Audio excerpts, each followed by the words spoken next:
Virgin Most Powerful Radio, sharing the gospel with clarity and charity.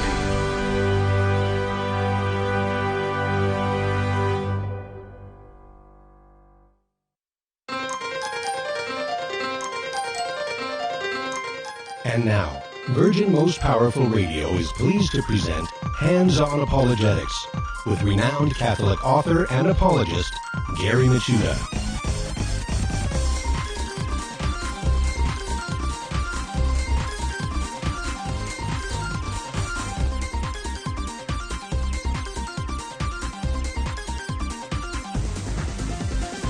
And welcome, everybody. Hands-On Apologetics. You have entered into Virgin Most Powerful's Apologetics Dojo, and Christ is risen.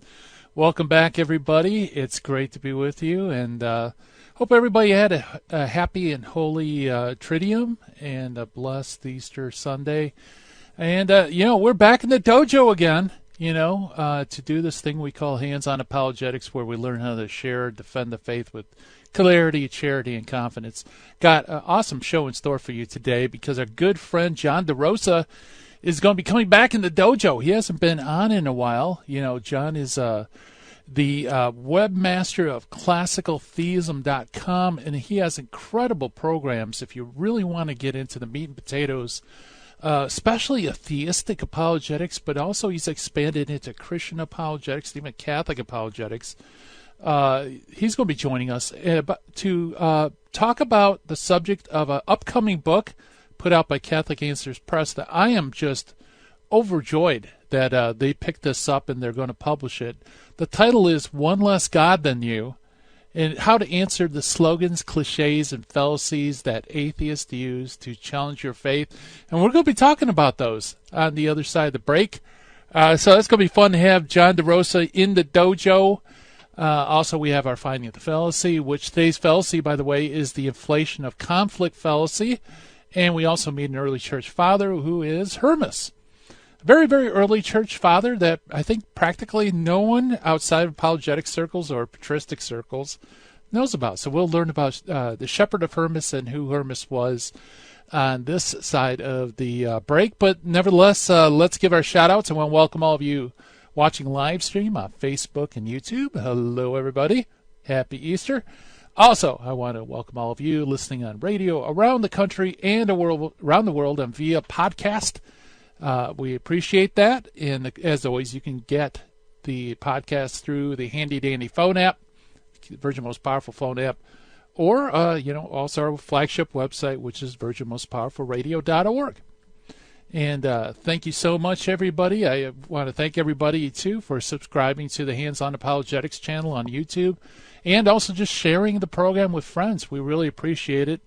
I'm getting emails from people saying, hey, I really enjoyed this program, enjoyed this guest, and spread the news, right? That's how we evangelize. Let's jump to the Finding the Fallacy for today, which is the inflation of conflict fallacy. As you know, every episode we go into informal fallacy, and today's formal fallacy I don't think is commonly known by name, but it does happen quite a bit. The fallacy of inflation of conflict assumes that belief that the instances where scholars and scientists are differing on opinions on something, that it calls the credibility of the entire field into question. In other words, if you have a bunch of professionals within a field that have different opinions or maybe contest certain results within that field, well, then you just dismiss the whole field itself. And this is very common, I think, especially in the field of philosophy, where people today will look at the field of philosophy and just see all these different opinions, contradictory opinions, things like that. And so they'll just say, well, philosophy is a non-starter. You can't know anything through philosophy because look at all this conflict, amongst philosophers. You can also maybe do the same thing in other fields like theology or even areas of science. But the fact of the matter is just because people may have different opinions, even contradictory opinions, it doesn't mean that that particular field of research is somehow not valid. And so if you try to dismiss it as being invalid just because of these things, you have committed today's Finding the Fallacy, which is the inflation of conflict fallacy. So that's our fallacy for today. Like I said, it's kind of common, but I don't think you really ever hear the name used or bandied about, but it's out there. So why don't we jump to the Meet the Early Church Father for today? And we're going very, very early, folks, for this early church father. In fact, we're going to the apostolic period. As you know, there's a group of writings that were written very early on, perhaps even within either the lifetime of the apostles or their disciples. And that's known as the apostolic fathers. And one of the apostolic fathers is today's early church father, who was Hermas, who flourished around 140, 155. We'll talk about that in a second. Hermas, however, is not really known so much by his own name, but by the work in which he penned, which is called The Shepherd. And, of course, often you'll hear it referred to, I know I refer to it all the time, as The Shepherd of Hermas. But it's like Hermas is the author, The Shepherd is the book. But so if you ever hear about The Shepherd of Hermas, that's what they're referring to. Okay, well, what's the dealio with Hermas? Well, the Muratorian fragment is responsible for our information that Hermas, the author of The Shepherd, was a brother of Pope St. Pius I, who reigned sometime around AD 140 to 155, a very, very early pope. So he's the brother of the Pope, and from The Shepherd itself, a few other items can be, in fact, very curious items can be revealed about Hermas. For example, he was a slave who afterwards became a freedman. He had a farm on a highway between Rome and Cumene, and lost his business through business reverses. So he lost his business. His children, by the way, were raised Christian, but they apostatized, and they betrayed him during persecutions. So I also learned from The Shepherd that his wife had an unbridled tongue and was generally shrewish. In fact, we know many quite delightful little things about him in The Shepherd, but in the dry category of what often passes as useful information, we are, in Hermas's case, quite a loss, which perhaps is no great loss at all. This is, by the way, comes from William Jurgen's 3-volume set, Faith of the Early Fathers, that we based this segment on. So Jurgen says, there are these really interesting little personal details about Hermas, but they don't really fit into what we would call, hard information about him. But then again, Jurgens doesn't think there probably is very much there anyway. So nevertheless, Hermas had a rough life, to say the least. So let's talk a little bit about the one work which comes down to us from him, and that is The Shepherd. The Shepherd was written around 140 or 155 AD. It's a rather lengthy work, belonging to the category of apocryphal apocalypses. Try saying that 3 times fast. The work consists of 3 large sections. The first is divided into 5 chapters called the Visions. The second is 12 chapters called the Mandates. And the third are 10 chapters called Parables. So you have Visions, Mandates, and Parables. The work is important for its ethical concepts and for its bearing upon the sacrament of penance. In fact, that really is the major theme that runs throughout the Shepherd of Hermas, is this idea of penance. So it's a very valuable source, especially being so early on in church history. Accepting the statement that the anonymous author of the Muratorian fragment, that the work was written at Rome by Hermas while his brother Pius was bishop, we can safely say that if that's true, then the Shepherd of Hermas was written sometime during his reign, which would be 140 to 155. However, a special problem is presented by a remark in Visions 243 of the Shepherd, wherein it applies that Hermas had been writing while Clement was still alive. Now, this is Clement of Rome, another apostolic father, and that is Clement of Rome, who is referred to, can not be doubted. So there's a difficulty there because obviously the 2 dates don't seem to interlap very well. The difficulty is usually obviated by stating hypothetically that Hermas wrote some part of the work earlier, only bringing it to completion during his brother's pontificate. So it isn't necessarily an irreconcilable difficulty. And even if we accept the usual date of late Clement's reign, which would be 92 to 101 AD, this gives us a span of about 40 to 60 years of writing of the work. Or having the earlier date in Clement's reign, which would be sometime after AD 80, would make it difficult, but still within the realm of possibility that that's probably what happened. However, the work is obviously much fictionalized, and at any rate, apocalyptic and visionary genre. There seems to be no good reason why we should suppose that Hermas may simply have introduced the name of Clement for a number of hidden or even symbolic reasons, perhaps only by way to imply that the visions was one that came to him in a youth, and perhaps by way of adding semblance to the antiquity of the work. Another interesting factoid about the Shepherd of Hermas is that there's no single manuscript that preserves the entire original Greek. That's kind of interesting. Instead, we have the entire work by collating the various fragments of Greek text. Especially a few sentences near the end can be set down in order, and a complete text is extant in Latin and Ethiopic. And there is also additional small fragments in Coptic and also Middle Persian translation. And that's pretty technical stuff, but nevertheless, I think it's kind of interesting. Nevertheless, that is our early church father for today, the Shepherd of Hermas, or if you just want to refer to the author, Hermas. Coming up on the other side of the break, we have Master Apologist John Derosa.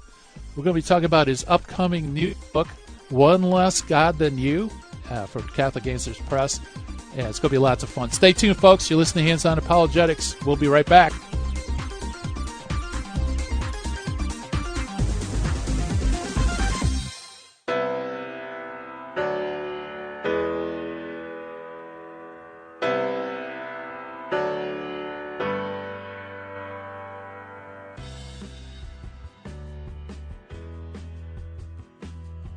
In 1 Corinthians 13:13, St. Paul says, "So there abide faith, hope, and love, these three."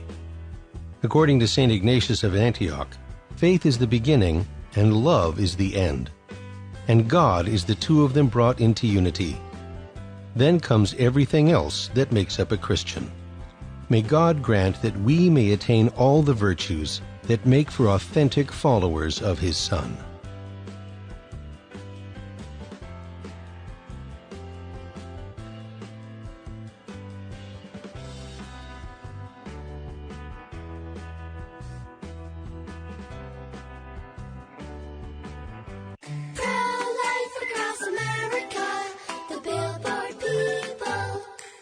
Did you know my mom's gonna have a baby?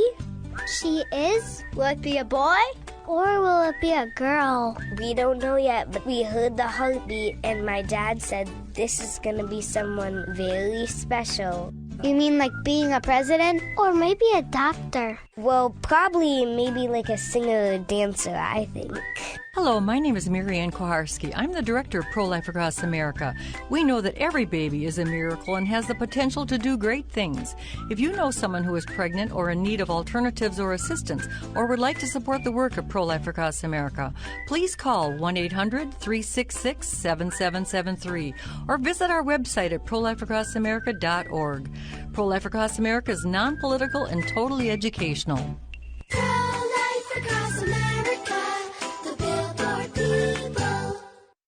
This is Terry Barber. I want to thank you for your support here at Virgin Most Powerful Radio. Here's an easy way to do it. If you're going to sell or buy a house, call Real Estate for Life, 877-543-3871, because they're going to get you a Christ-centered agent to purchase your home or to sell your home. And at the close of escrow, a portion of his commission goes right back to Virgin Most Powerful Radio. Call 877-543-3871. Thank you so much for your support.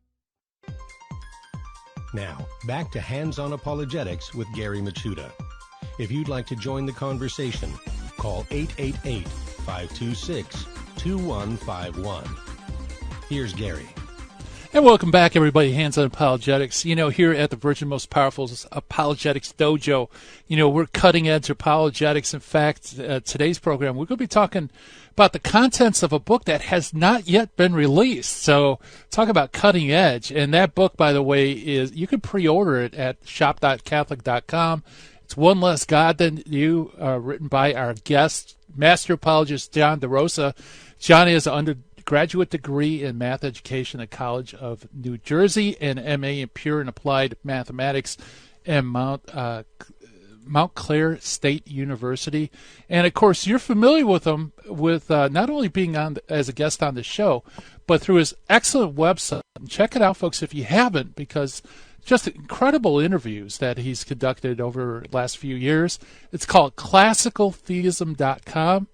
Again, classicaltheism, all one word.com. Check it out. And John Derosa, welcome back to Hands on Apologetics. Thanks, Gary. It's great to be chatting with you again. I'm excited to be here. Yeah, well, hey, it's great to have you on. You know, as I think I mentioned to the listeners at the beginning of the program, it's hard to get you. You're a teacher, so. Well, it was until, sadly, I know all the crazy quarantine stuff going on right now. Obviously, prayers go out to folks who are struggling with it. But now we're really stuck at home. So I'm still teaching, but we're teaching from home. And, so I should be a little bit more available, and I hope to join the Hands on Apologetics show a few more times this year. Yeah, we're going to take advantage of that for sure. And, so was it a big shift moving from the classroom to doing online stuff? Well, one good thing is I teach high school in New Jersey, so I teach high school math, and we already use Google Classroom and a lot of online tools. So although, it's weird, you know, not going in every day and seeing and interacting with the students live, I think at the high school setting in New Jersey, those students, most of them are very mature and prepared for this sort of a thing. It's just not as fun. It's not as fun for the kids, not as fun for the students, and it's not as engaging, but they're able to, you know, practice and learn their math problems and even take little quizzes and stuff online. So we're doing the best we can. Yeah, well, that's great. You know, be truthful now. Is it not so much fun because you can't throw erasers at the kids? I will say, well, that's one thing. You know, you don't have as many of the discipline issues when you're teaching from an online lecture. That's right. The kids aren't doing stuff behind your back and stuff like that. But no, it is very different. Nothing that we could have ever thought we'd be doing, but here we are. Yeah, absolutely. So, you know, I don't know. Maybe I'm more excited about this than you are, but I'm so fired up that Catholic Answers Press is going to pull the trigger on this awesome book that you wrote, One Less God Than You, How to Answer the Slogans, Cliches, and Fallacies that Atheists Use to Challenge Your Faith. And, John, you know, how long has it taken you to put this book together? Yeah, well, I appreciate it, and I wanted to give a nod to you, Gary, because I've been working on this thing for a while as an ebook, and I just kind of kept adding to it over the years. Like it started out as 10 slogans, and then it was 12, 13, and so forth. And then you actually I got to give you a lot of the credit because you gave me the idea to pitch it to Catholic Answers as a full-length book. And through working with Todd Aglioloro and the great editors they have there, we've been able to kind of compile it into a full book. So what is it for? Like why would anyone pick this up? I would say it's really for Catholics who want to have better conversations with atheists and skeptics. And it kind of came about for me, the original idea as an ebook before. The reason this is a hard copy book, you know, Gary Machuda has a lot to do with that. But the reason it came about as an ebook is because I was a chaperone at a confirmation retreat at our parish. And I just came to discover, you know, a lot of these 8th graders, 9th graders, and so forth are exposed to a lot of these skeptical slogans. And even some students in my small group were saying this sort of thing, like, well, hey, wait, hasn't science disproved God? You know, what about evil and so forth? And I think there's got to be more material for Catholics who just go to church every Sunday if they can engage with the students at that level, with those high schoolers, with even young middle school students who are going to be asking these sorts of questions. And if we don't get them first, or at least, you know, kind of give them an introduction to the intellectual side of Catholicism, then I think they're going to be swept away by these slogans. And they're just going to, and if we're caught flat-footed, because I'll be honest, you know, you just asked me point blank a few years ago, I don't know if I would have had a lot of ready answers to these. They can kind of catch you off guard, and you're like, oh, well, and then you give bad answers like, oh, well, you know what, you just got to have faith, or you know what, don't ask those tough questions. If you tell a student that enough times, whether they're high school, middle school, college, or older, then they're just going to leave the faith and they're not going to come back because they don't think there's any intellectual grounding there. So this book kind of came about through that, and then I just kind of added a few slogans at a time. But I think if you try to make it practical. So, there's a lot of scholarly works out there on, theistic arguments and, defending the New Testament reliability and so forth. And I have some of that, and I do have some evidence in the book and tips, which you'll talk about. But most of it is just giving you the tools, the types of questions you can ask, the things that you can do on a practical level that if you get hit with these slogans, you're not just flat-footed and don't know what to say. Yeah, that's really well put, because there really is a big disparity between slogans, which takes practically no thought at all, versus answering it, which you have to go through some pretty tedious and difficult technical stuff, and that makes it incredibly hard to give like a nice, easy to understand response to these typical objections. And I think, well, that's part of the issue too, is when you get a slogan or when you get like a quick nugget thing just like thrown at you, you almost feel like this pressure and this tension that, well, unless I have a quick witty remark to throw back, then there's no good answer, or then I lose, or something like that. But I think what I try to do, and there's a couple important principles we'll talk about. One of the things is just, well, hey, wait a minute. A slogan is just a start to a conversation. And if the conversation, proceeds, then you can ask questions, you can clarify. You don't have to put all this pressure on yourself that you have to come up with the greatest comeback instantly, or else it's a failed encounter. That's not how apologetics works. So when I talk in the introduction, I just give like practical tips, 5 important principles. Do you mind if I share these real quick? Yeah, let's do it. Okay, just 5 quick principles. One is prayer. We should be praying every day as Catholic Christians. That's in our catechism. Set aside some time to talk to the Lord, especially if you're going to have conversations with skeptics, because sometimes it can be difficult. It could harm your faith if you're not prepping for it. So you want to pray, stay close to the Lord. 2, second principle, whenever possible, ask questions rather than make statements. I think we just hear a bold assertion and we expect, oh gosh, I got to give a bold assertion back or else I'm cooked. And Trent Horn does this super well. You listen to him on the radio. Just ask some questions first. And I give a lot of tools about questions, which we'll talk about. Third principle, don't let people get away with like vague, wishy-washy criticism. So, someone might just come up and say to you, well, hey, you Christians got this problem of evil, right? So that's why I don't believe in God. That type of thing is just very vague. You could say, well, hey, can you explain more? What exactly do you have in mind? Or someone might just come out and say, I used to believe in God, but then I don't believe in God anymore because I believe in science. And, science is what leads us to truth, and religion doesn't. So that's why I don't believe in God. And so you might want to ask that person, well, hey, what exactly is this incompatibility that you see between believing in God and believing in science? I think your first initial question is just to like gather information, find out more about what this person is thinking. So I teach people to ask questions rather than make statements. Don't let them get away with vague, wishy-washy criticisms. And then 2 more things. 1, apologetics. When a lot of Catholics learn it, they might think they're getting like, the sword of Gryffindor that can conquer any enemy and just like stab them and then you win. But that's not what we're dealing with here. People are complicated. They're, rational beings that need to think about issues for a long time. And I think apologetics is most useful when people are already a bit open to truths of faith. So if you're talking to someone who seems like very closed off for a variety of reasons, maybe they had some horrible experiences, you just can't expect that you're going to fire off a few bullets and you're going to win them over. That's not how it works. But it will help those. It will help remove obstacles, and it will help the people that are kind of moving towards perhaps Christianity or Catholicism. That's where I find it can be most helpful. So if you find a skeptic of that sort that, they think there's something there, but they're struggling with a few, issues or slogans, that's where apologetics could really be helpful. And then the final thing is just don't neglect the soft skills of evangelism. And this is stuff I'm talking about you can get in any book. Dale Carnegie's How to Win Friends and Influence People. There's a great book on Winning Friends for Christ. I can't remember the author, but don't neglect those little things that you can do just to be polite, to be genuine, to take an interest in someone, and to just show them and appreciate them And as Christians, we have to do this because we believe people are treasures made in the image and likeness of God. So if we fail to treat them as the treasure that our religion says they are, well, then even if our argument works, we kind of undercut our own position. So practicing the soft skills of treating people well, being genuine, and admitting, hey, you know what? That's a great point. I don't have a good answer, and you might have to go back and find more. Those are just 5 principles that I lay out in the introduction, and then we try to go back to those throughout the book. Yeah, very good. And, I was trying to think, if I had to pick one of the 5 that was most important, I don't think I can, because each and every one of those is equally important. Prayer, of course, because we're in sales, we're not in management.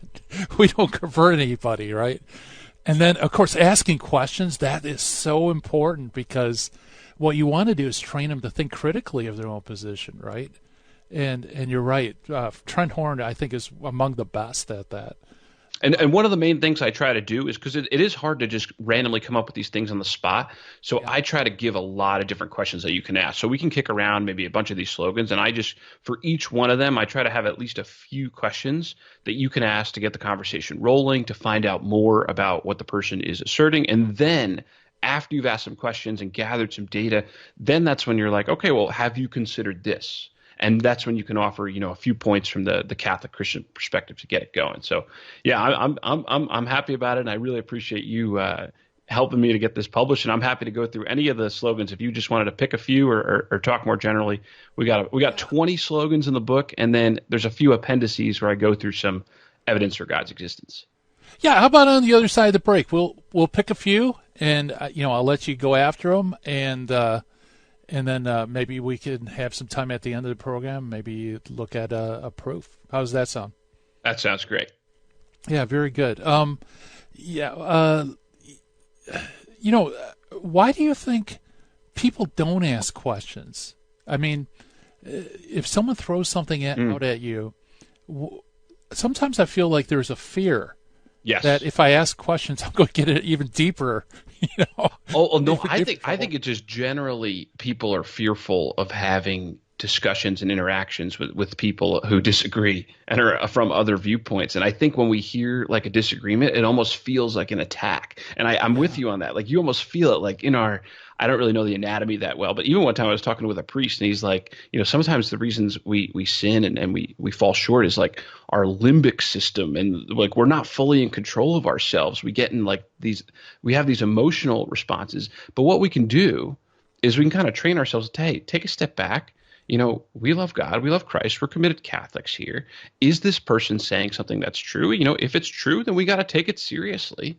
And if they're saying something that's false or not true, then let's pause. We don't need to get angry about it, but let's just ask some questions and go for it further. I watched a great video one time from Father Mike Schmitz, who's like, Catholics should be unoffendable. And I like that. Yeah, very good. We're chatting with Master Apologist John Derosa about answering atheistic slogans in the book, One Less God Than You. Stay tuned, folks. We'll be right back.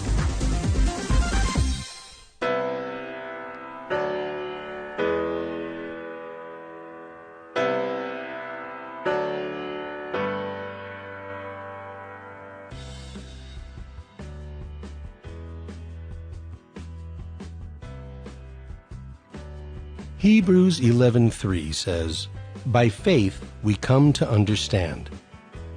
According to St. Augustine, understanding is the reward of faith. Therefore, seek not to understand that you may believe, but believe that you may understand. May God grant us a strong living faith in Him and His divine plan of salvation, and help us to believe so that we may understand.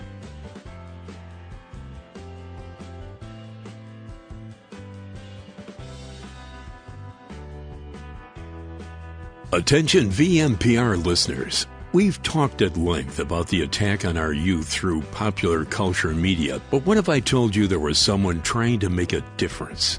The newest novel, Britfield and the Lost Crown, by C.R. Stewart, is reaching schools across America and sharing Christian morals alongside great storytelling. What if I told you that this mission needs your help?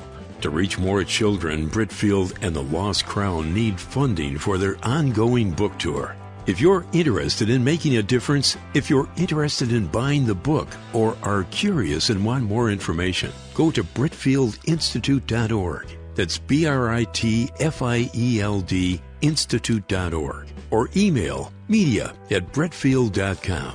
Help open up the world of Britfield and the Lost Crown to people everywhere.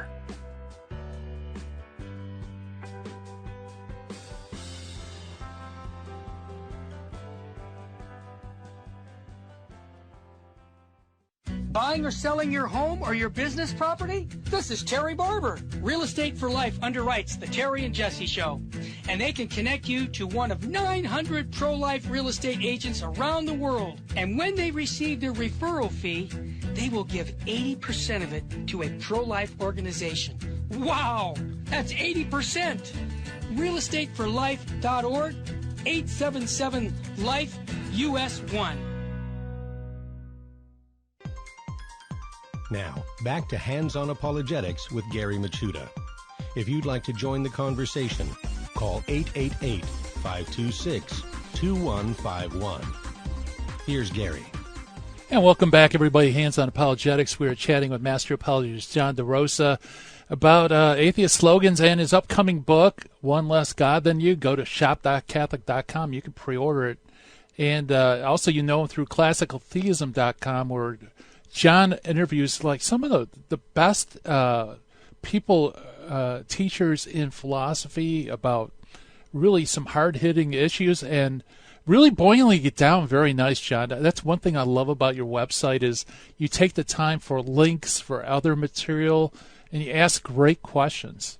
Well, honestly, it's really my passion project, but it's also my one of my favorite things is, you know, I'm not a scholar in the philosophy field. I don't have PhDs and all that good stuff, but I can bring on these experts and ask questions, and then they can explain to us, you know, this is some of the best support we have in a lot of different areas of the Catholic faith. And the three pillars we focus on, and kind of what you do on your show too, though you do a lot more as well, a lot more variety, but we kind of stick to that God exists, the God of classical theism, that Jesus is our Lord and Messiah, and that he founded the Catholic Church. And classical theism is the name, so we focus more on that. But you know, that's really the fun that I have is I'm so grateful these professors are willing to come on, spend an hour of their time, and then I can share that value with the listeners. There's great people doing the work out there in the Catholic world, and that's what I love to tell my students and people at this confirmation retreat. I grew up, I didn't even know this stuff existed. I didn't know what apologetics was. You know, my backstory I've told on here before, but I first came across it in college, in passing, and I didn't understand it. And I think if more of our youth at least knew that there were some great intellectuals out there showing the substance behind Catholicism, that would give them, a little more oomph, a little more energy to be willing to commit to the faith and growing their relationship with our Lord. So it's really, I have so much fun doing the podcast and talking to those experts. Yeah. If talk about not knowing, it's funny. My friend Joe, who lives in California, was asking me for a recommendation of somebody that he could go to get good theistic arguments. And I knew of this person who puts on blogs who's called Classical Theist. And so I go to Classical Theism on YouTube. But he went on the website and he found you. And he's like, this is an amazing site. Thank you for letting me know about it. I didn't even know you were out there. And then I checked it out. It's like, wow, this is really good. So you're right. It's like, with Catholics, the right hand doesn't know what the left is doing.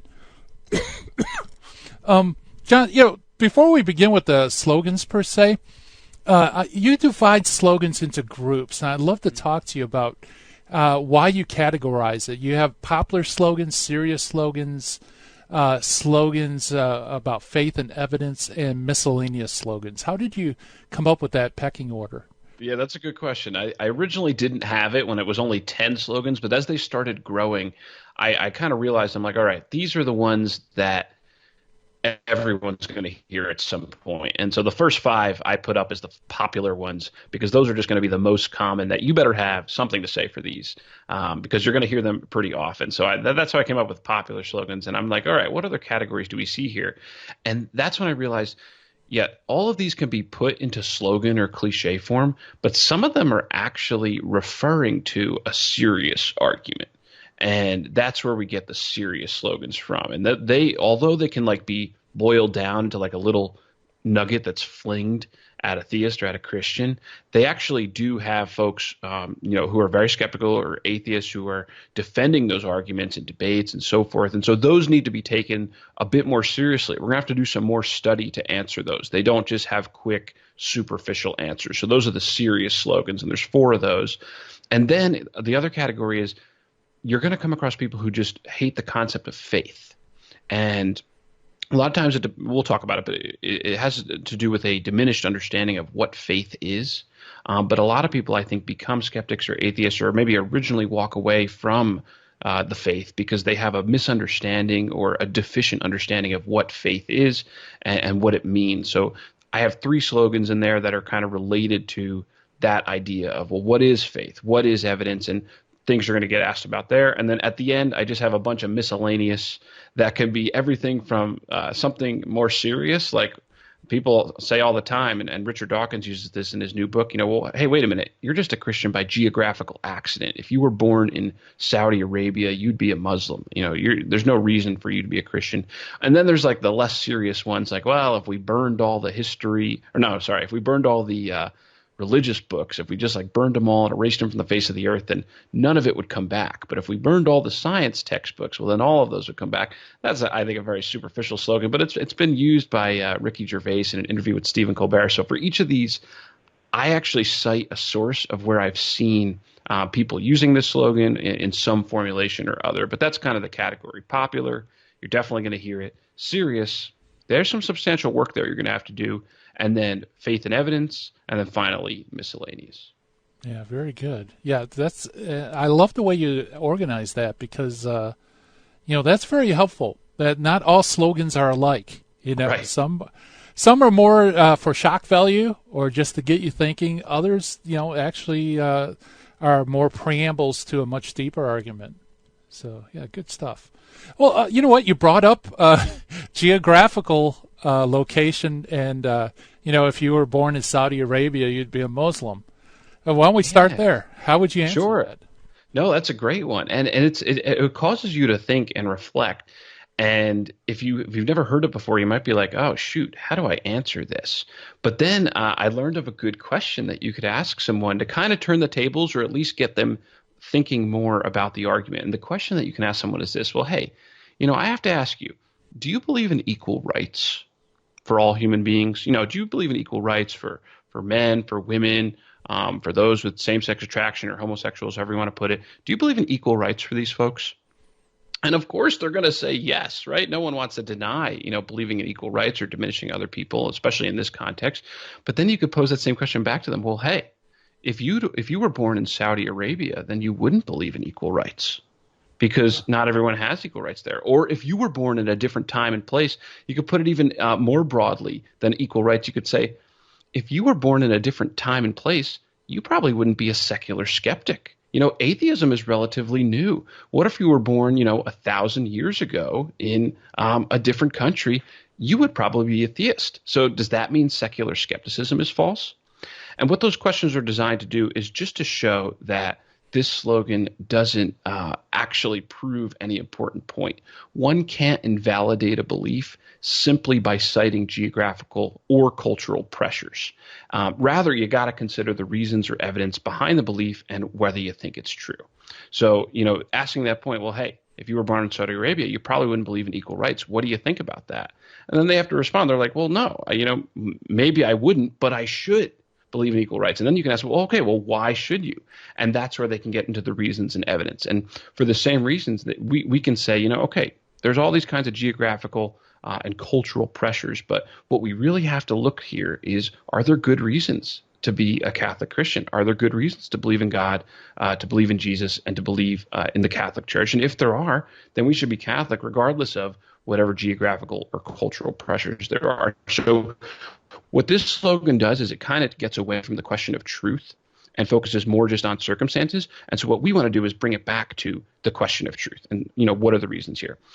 There is another nearby worry. So I include a little bit in this chapter too. So I think that's enough to deal with the slogan, just to say, okay, this slogan alone doesn't prove anything. You gotta get deeper into the actual reasons. But there is a nearby worry, and that's the worry of, what about those who have not heard the gospel?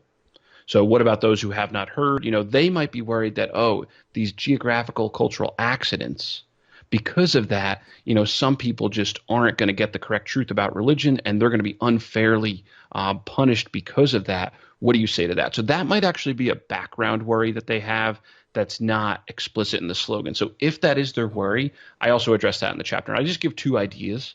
One, in the Catholic tradition, it's pretty standard that God gives all men sufficient grace to be saved, so that no one is lost by historical or geographical accident. So at some point or another, in some way or another, they're going to have a chance to respond to God. And if they are saved, we believe as Catholics, they are saved through the Catholic Church, and it all is through Jesus Christ. So we still believe that he is the only way to salvation. But how much explicit knowledge a person has to have in this life, that can be debated, and they might be able to respond to God and feel sorrow for their sins and want to do what's right. And God can work outside of the sacraments. He's not bound to the sacraments, so that someone born in a different time and place can still be saved, even if they're not particularly given an evangelist or someone to preach the gospel directly to them. So that's a point in Catholic tradition. That's one point. A second point, and people who know me from the Classical Theism podcast know I kind of lead towards Thomism and a lot of what Thomas Aquinas has to say, but there's another tradition of Molinism. Luis de Molina, in the Catholic, he was a Catholic priest, and he espoused a view known as Molinism, which incorporates middle knowledge, which gets a little technical. But anyway, the other possibility, if you're really struggling with this question, here's a great possibility. Maybe God providentially ordered the world so that those who would respond to the gospel freely are born at a time and place so that they would hear it, or so that they would get the appropriate evidence. And those who never hear it, well, those happen to be the people that would not have responded to the evidence even if they did hear it. Maybe they just were freely rejecting God because of sins or because of other reasons. So that's a possibility, I think, that you can offer someone who's struggling with it. You don't necessarily have to endorse it, but sometimes with the slogans, it's just good to offer possibility. So you could start with, if you were born in Saudi Arabia, you'd be a Muslim. And remember the question to ask, well, hey, wait a minute. Do you believe in equal rights? Because if you were born in Saudi Arabia, you probably wouldn't believe in equal rights. But then if the person has that background worry, then you can offer those 2 points from the Catholic tradition. Yeah, that's beautiful. It's beautiful in two ways. First, that slogan tries to exploit people's ignorance of other religions, and by giving the bird's eye view like you do, you kind of exploit their ignorance of theism. And then, of course, dealing with that extra objection, the objection behind the objection, man, it really shows that you've thought through these issues and probably used them in debate too. Well, they're just, a lot of these are from either conversations I've had or that I've seen go online, and you just kind of get used to what people are technically worried about. And my new style, if I was doing this in college, I used to get all emotional and sometimes yell at my friends, but now I'm just trying to relax, give people options, let them consider it. Yeah, very good. We're chatting with Master Apologist John Derosa about atheistic slogans and his upcoming book, One Less God Than You. Stay tuned, folks. More to come on the other side of the break.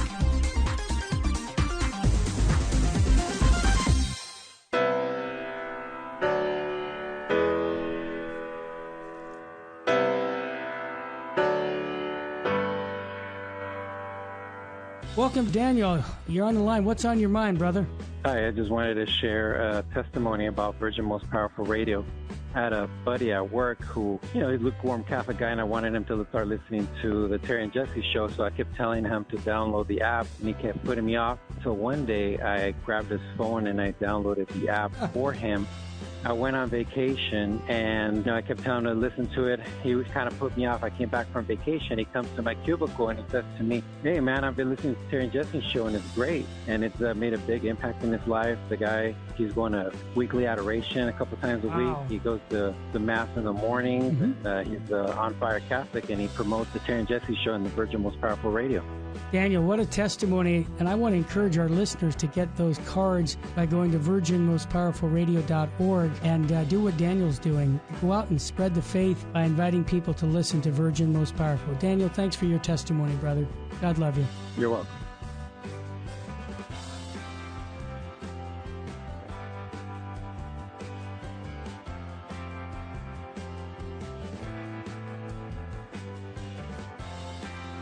Jesus said to the apostles in Luke chapter 10, "Whoever listens to you listens to me, and whoever rejects you rejects me." According to St. Boniface, in her voyage across the ocean of this world, the Church is like a great ship being pounded by the waves of life's different stresses. Our duty is not to abandon ship, but to keep her on course. May our Lord help us remain ever faithful to His Church, to aid and defend her.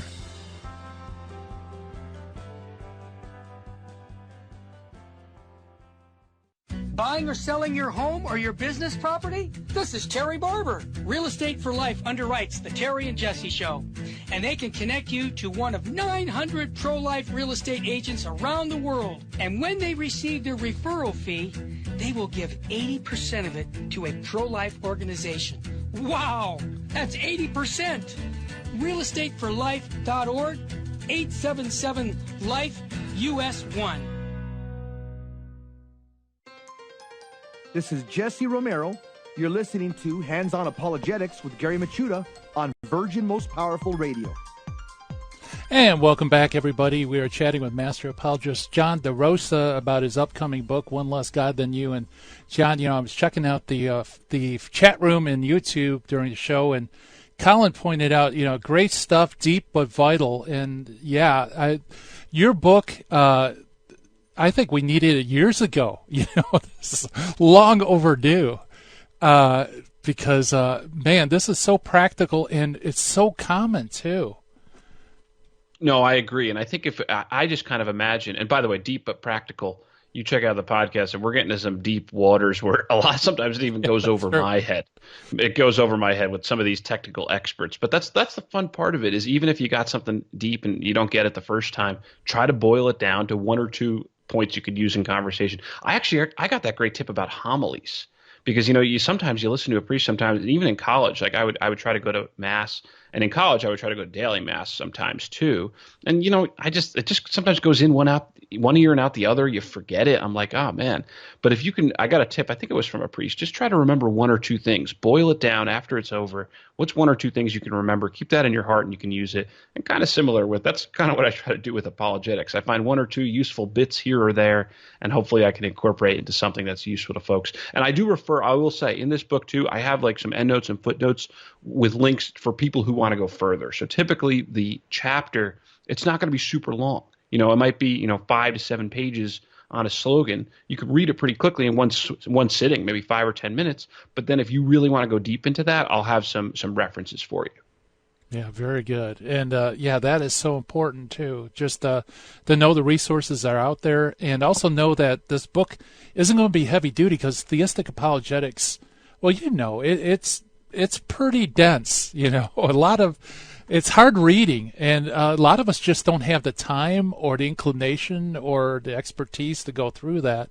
And that's why, I appreciate your work, because you really do boil it down to the level of conversation. But some people do want that advanced stuff. So that's the thing. I have a theory that God kind of does this with us, where he has so given people different gifts and so forth, so that there's a level of academic proficiency at which someone can engage the faith at any level. Maybe I didn't quite say that right. I got to plan exactly how I say this, but I think you know what I mean. I think there's like someone who wants to engage just at a fairly basic level and get an introduction.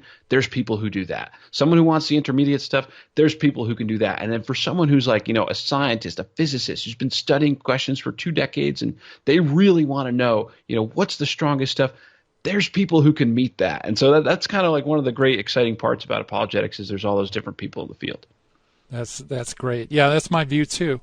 Since we brought up the title of your book, did you choose that, or did Todd choose that out? Because that is a great title. Yeah, no, that was definitely, it was going back and forth. He kind of proposed it, and at first I was like, oh man, I'm not sure about that, because I think it's one of the easier slogans to answer. So I'm like, I don't know if that should be the title, but he's like, no, but it's so common, and it's actually got a nice little ring to it. So I'm like, okay, let's go with it. I believe in one less God than you do, and you're probably familiar with where it comes from. It's just people saying, oh, well, you don't believe in Zeus, you don't believe in Thor, you don't believe in Krishna. I can rattle off, hundreds, maybe even thousands of gods you don't believe in, but hey, wait a minute. I'm just, an atheist about one more God than you. You're an atheist about all these 2,999 other gods. I'm just an atheist about one more. So you should just be consistent and reject that one other God too, and believe. So I literally believe in one less God than you, and that's the attitude you should take. And actually, Richard Dawkins has a new popular level book called Outgrowing God that he actually markets to like teenagers and so forth. And that's kind of how he opens the book, is with this slogan mixed in with the Saudi Arabia slogan. He kind of meshes them together. And he was even on Joe Rogan's podcast, which is hugely popular. And Joe Rogan was like, this line of thought, he called it a, quote, home run, this line of thought. And actually, Bishop Barron did a full response to that. But the thing is, it is very prevalent to hear this slogan. So we want to kind of have a ready answer. So do you want some thoughts for how we answer this? Yeah, okay. Why don't we look at it? You kind of laid out the slogan or the objection. Take it apart. Yeah, so here's what I would say. Remember, we want to try to ask some questions first, gather some information. Right. So one of the questions I suggest is, well, hey, wait a minute. Do you think all of those gods are the same? Do you think all of those gods are exactly the same? If so, can you explain? Tell me more about what you're thinking here. Tell me more about their thought process. And what they might say, there's different ways, but they might say, yeah, they are all the same because there's no evidence for any of them.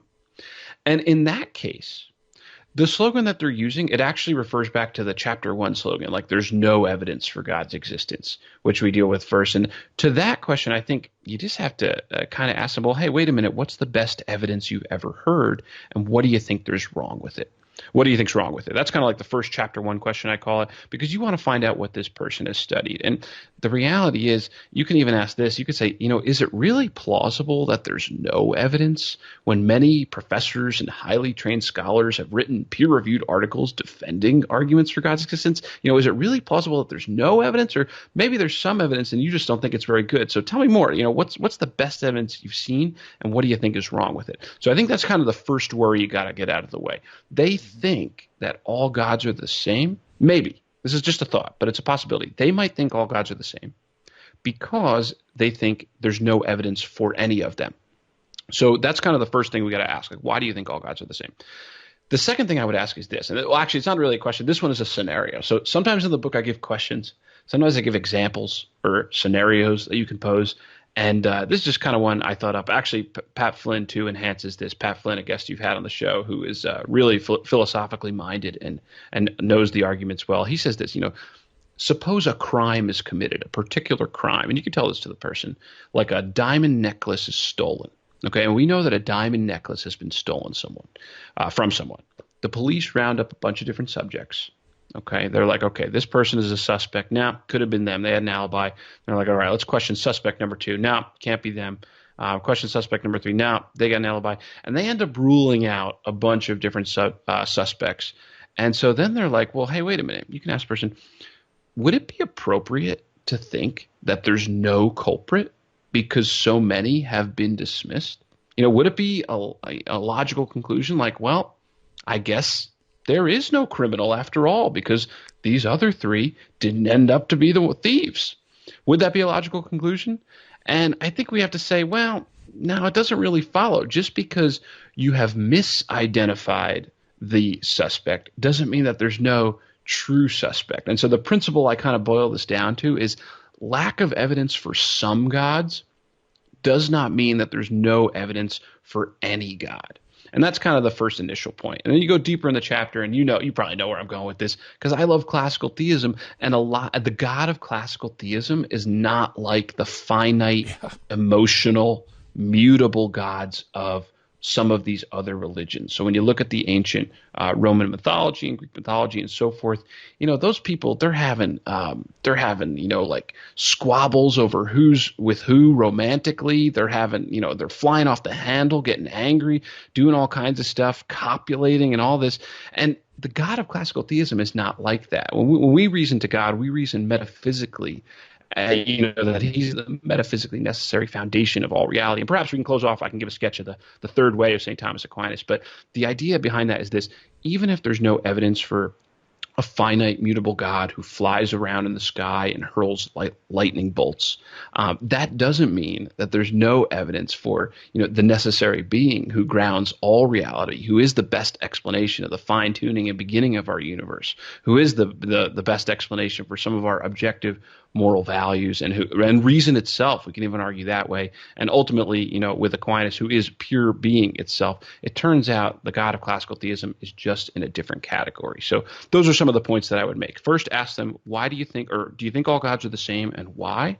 Second, you can tell that analogy about the crime. Just because you miss a suspect doesn't mean there's no true suspect. And then talk about some of the evidence for why we think God is real. And then third, you can explain that the God of classical theism is different than the mutable gods of some of those other religions.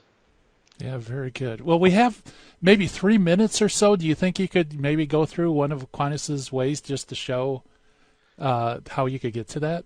Yeah, sure. So let me give a quick sketch. In the Appendix B, I give 5 arguments for God's existence. And, there's been whole books written on all of these, so you're not going to get a full book-length treatment. But if you just want a good little summary, a few pages to grasp an argument that you might want to study more, the 5 I defend are the Kalam cosmological argument, a contingency argument, which I'll talk about, third way of St. Thomas Aquinas, argument from reason, which I get from C.S. Lewis, a fine-tuning argument, and then a moral argument, and we talk about those. So briefly, the contingency argument, I think, is the strongest contingency argument because it doesn't presuppose that the universe began to exist. We could say even if the universe is eternal, there's still going to have to be something that's necessary.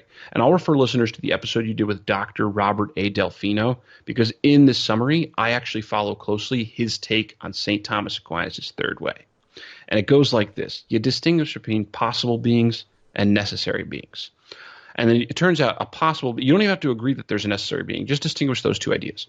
A possible being, it turns out, think of anything that's possible. By possible, we mean it could exist, but it didn't have to exist. I could have existed, but if my parents never met, I would have never been here. Whereas a necessary being is such that it could not have not existed. And it turns out, upon reflection, you get a causal principle that a possible being must point outside of itself to a cause for its existence. No possible being can explain itself. And you can get into more detail with this. I'm giving a rough sketch. The next question you ask is, could the world just have possible beings in it? All right, so once you're off and running with the possible being distinction, you have a causal principle that possible beings point outside of themselves. You can ask, could the world just have possible beings? And when you do that, you could say, well, hey, if it had one possible being, that doesn't make sense because it would point outside of itself and there's nothing there. If you had just 2 or 3 or 4, well, that wouldn't really make sense because eventually, the first could explain the second could explain the third could explain the fourth, and, but it turns out we run out of explanations at that point. The fourth cannot be explained by anything. You could refute circular causation at that point. You could talk about infinite regresses. I'm not being fancy here, but I do deal with that in the appendix, and eventually you get to the point that there must be one necessary being through itself. Next question is, so that's stage 1 of the argument. Why think that's God? You got a necessary being. Why think that's God? And Dr. Delfino does a nice job of showing, well, this thing is going to have to be the creator of all other things because it's going to be responsible for imparting existence ultimately to all of the possible beings that exist. So it's the creator. Second, he makes a quick argument about intelligence. How are you going to get intelligent things from a cause that is unintelligent? A cause can't give what it does not have. So in that way, it's intelligent, and then you can go so on to deduce more attributes. I'm going to cut it off there, Gary, because I hear the music, but this has been a lot of fun, and beautiful. They can find out more in the book. There you go. It's a good teaser, too. So check out classicaltheism.com, and if you're interested, go to Catholic Answers, shop.catholic.com, and pre-order the book, One More God Than You. Thank you, John, for coming on the show. We really appreciate it. Thanks so much. All right, that's John Derosa, ladies and gentlemen, classicaltheism.com. Man, the hour has flown. Time flies when you're having fun. It's time for me to shut down the Midwest Command Center here, turn off the dojo lights. Coming up next, the Terry and Jesse Show. High Impact Catholic Talk, and God willing, we'll be back again tomorrow. Take care, everybody. In the 1990s, I lived and worked in Hollywood. But when my wife Betty's mom took ill, we relocated to Orange County. And it was during this time in our lives that I converted to Catholicism. Once my eyes were opened to the truth, I couldn't learn enough about the faith. But I had less free time than ever, especially with a long commute. That's when I discovered the real value of Catholic audio. Listening to cassette tapes transformed my daily commute into a miniature retreat. And that's the beauty of Virgin Most Powerful Radio today. Since the podcasts are archived, you can listen anytime on our smartphone app. I know how listening to Catholic audio can bring you closer to Christ and His Church. So I encourage you to visit the App Store or go to vmpr.org and download the app today. It just might change your life. I'm Matthew Arnold for Virgin Most Powerful Radio.